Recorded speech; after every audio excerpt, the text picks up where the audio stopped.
It's one of those things that, for me, it just consumed me. But it gave me that odd feeling of pursuit. It was also something Tim kept secret, his addiction to pornography. It was filling a void, right or wrong. It was filling something that I needed filled. It began with teenage curiosity and a magazine. But the images sparked a desire in Tim to see more. By the time he reached adulthood, a boy's fascination had grown into an addiction fueled by the internet.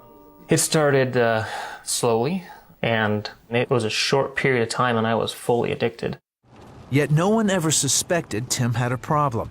After all, he was a Christian who was active in his church. Even when he married, his wife Stephanie had no idea he was hiding something.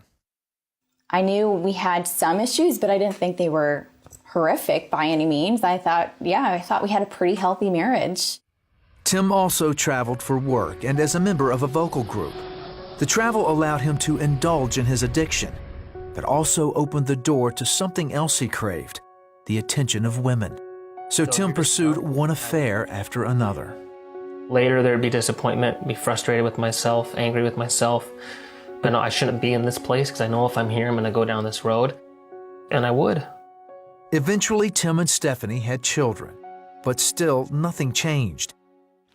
Tim knew what he was doing was wrong, but the addiction had taken over. I was so gone, when the devil has that kind of grip on you, you don't realize it. And so you're just numb, and I was numb. One day, Tim was confronted with the truth when a friend at work talked to him about something he had read in the Bible. Tim's guilt became overwhelming. I think it was just where I was at that day. I just totally lost it. And I left, and I remember praying and just saying, God, I'm done. I'm done. Do what you want. And he took it away. The addiction was gone. The desire for affairs was gone. That to me was probably the most impactful moment in my life, because it was so real. And that's when my faith became real. But Tim still had struggles and continued chatting online with women. Even so, he worked on being a better husband and father. Stephanie noticed the change, but she didn't know why, because Tim still hadn't confessed his secrets. One day it all came out when Stephanie came across a Facebook entry from her husband to a woman she didn't know.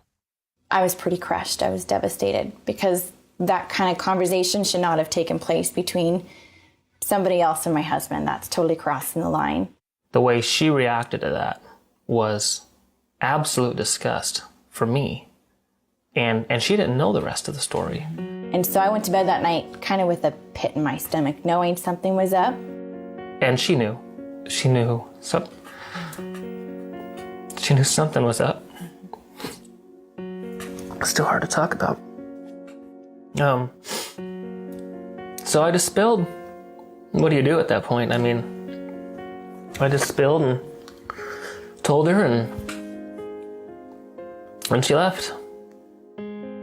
Got the keys, and I immediately drove to church, and I sat at church and just cried out for help, and just The only hope I had is that I knew my wife, and I knew she loved me. Now Stephanie knew. And I remember standing in the kitchen and Tim saying, I'll respect whatever your decision is. And I said, well, I can't have you leave. You need to stay here for the kids. And then later that night, our pastor shared with me, you need to grieve for your marriage. You need to grieve what was and what you had. And you need to grieve the fact that your marriage will never be the same ever again. But also, he just said the simple words of forgive as you have been forgiven. And I remember telling him, I don't know if I can ever forgive him for this. The couple stayed apart for 10 days. During that time, Stephanie came to a realization that, at the time, was very hard to accept. And in order for me to heal, I have to forgive him. That doesn't mean I don't have to forget. That doesn't mean that the pain is gone. But I can start to heal now that I've given him that. And then together we can heal together. The path to forgiveness and rebuilding trust would take time. He had to gain it back, you know, and so it was just by him being open and honest, by saying, here's all my passwords. Check my email, check my Facebook, check this. Once we were able to do that, then it was like the path to recovery for us was rapid.